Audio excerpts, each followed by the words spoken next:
Greetings, everyone. I'm Eric with Your Essential Practice. For this week's Divinely Guided Rune reading, we have a beautiful shift in energy with Cancer season beginning. So happy birthday to all you Cancers out there. Happy birthday. And we're also hot off the heels of this Virgo and Mars kind of energy here. And it just happened, and we have a beautiful new moon happening right after this week.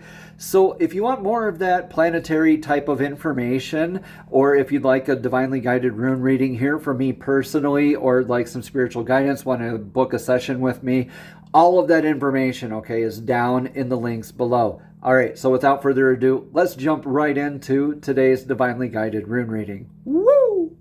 Greetings, Scorpio, and welcome to your divinely guided rune reading here for this week. Let's get a rune for your energetic past right away. This is Manas. You could be looking at aspects of your identity, where you are in your life, in your world, your perspective, right? So Manas is the rune of mankind.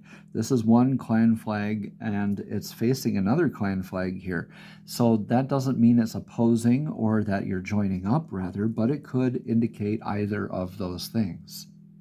So coming from a past of either joining up or opposing another clan-like force, like community, familial type stuff, collective, maybe a workplace type of thing.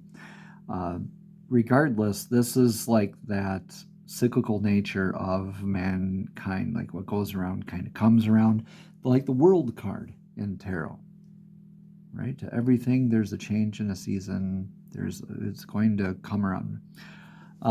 What goes around comes around. Or, Wheel of Fortune could be too. So taking what resonates here and leaving what doesn't. I am into the runes, not the tarot so much, so you tarot readers can correct me out there if you would like to. All right, Manas here, place in the world, identity. This incites a definition of other than when it comes to your clan flags. So this is maybe an opposing force, but through this kind of almost an introspective moment here in the past, this is maybe an identity kind of crisis, a challenge of identity, a challenge of where am I at in my life, right? Calling you to heal your divine feminine right now. Your divine feminine, I mean like emotions, your intuition. So Lagus, the divine feminine rune here, means lake, sea, flow, water, scrying with water, dowsing with water. Yeah. The primordial life-flowing forces of water. Yeah. The divine feminine forces of the life-giving energies. Yeah. All this beautiful stuff. Okay, then you're healing a lot of that emotionally, intuitively, kind of looking at your place in the world, your place in your community, your place in your tribe. Could have been challenged from that aspect. We'll see what's in your energetic near future. The divine masculine's rune. Okay, you're the second one to get this today. Divine masculine and feminine together. So this divine masculine's rune here in the future is successfully planting a seed. Ingwas, the rune's name here, is sometimes depicted as this diamond.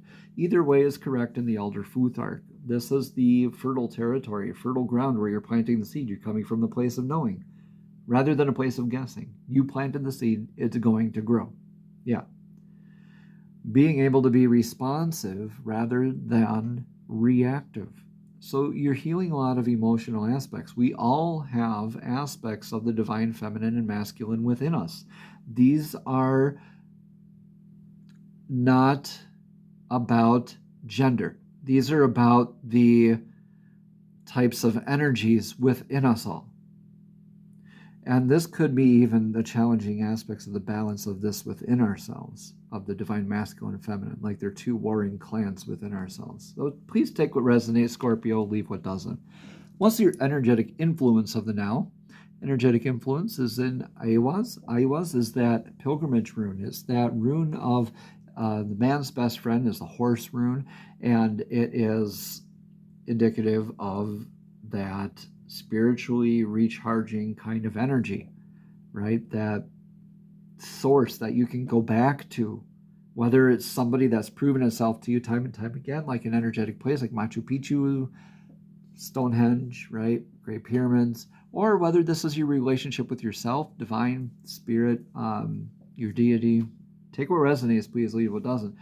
You are under this influence, though, of probably needing to call on this support from this energetic source, or possibly go into that pilgrimage, go to a spiritually recharging place, under that sort of influential type of energies. So what's your advice for the now?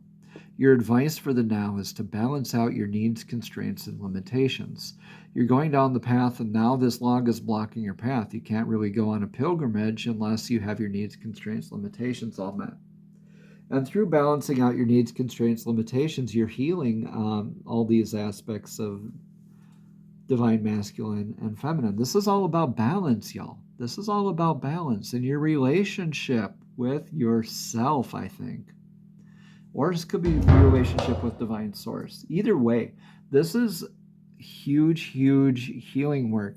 A lot of understanding here, and a lot of probably getting clarity from an outside source, or seemingly from an outside source, in order to balance out, okay, what are my wants versus my needs? What are perceived constraints and limitations versus actual constraints and limitations? So you're getting into aspects of that now. So right now your advice is to balance out those needs, constraints, limitations in your life. Possibly going to that energetic source, use them like as a sounding board. Hey, let me bounce this idea off of you. What do you think? Do you think this is something I actually need? What's your opinion on this? It's always okay to get that opinion from an outside source if we need that help, but not to always count on that opinion as your path, right? Take it as it resonates, think about it, meditate on it, and then make your decision. What's your energetic outcome through all this? Yeah, okay, you're very good. You're going to be very grounded after all of this, your Scorpio. You're starting off a little slow, but it gains that speed, that momentum, and it's still very grounded at the end, through and through. And this is your healing aspects of self. This is getting into your natural vitality and an abundance of that sense. So this is like energetic healing work where you're healing your diet and aspects of not just food and drink, but who you surround yourself with, what you're watching on TV, what you're listening to in the car, right? Frequencies, right? All of that stuff.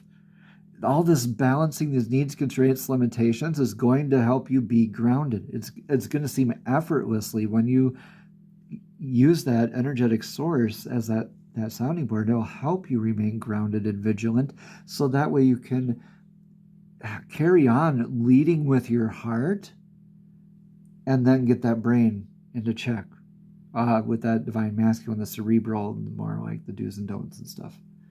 Right. Beautiful healing work for you here in this reading, Scorpio. Let me know in the comments below, please, how this is resonating here with you. Let's get a card of clarity here from the Soul's Journey Oracle deck. These are messages straight from Divine, straight from Source, directly to your spirit, directly to your soul. Divine, please show us clearly what message of clarity does Scorpio need to hear today for today's Divinely Guided Rune reading. Please show us clearly. Don't give us several cards, please. Give us one. Thank you, thank you, thank you. Humor. Yeah, you were probably just giggling at me right just then when I was reshuffling. I choose to focus on the lighter side of life. Yeah, Scorpio. Why are you so serious?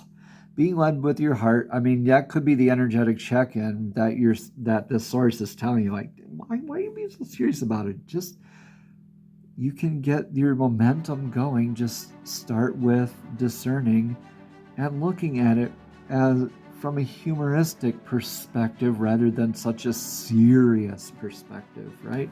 So not everything has to be so deep, Scorpio. Okay, sometimes you need to hear that. I'm sorry, but sometimes you do. Okay, humor again says, I choose to focus on the lighter side of life. Continuing, Scorpio, there are definitely parts of life that require your serious attention, but you have to learn to have fun. Don't neglect things that bring you joy or make you laugh. Besides the health benefits to your personal body, your emotional and mental bodies reap huge rewards from that art of joy. Seek out people who make you feel good about being alive, Scorpio, and avoid any cynicism and pessimism.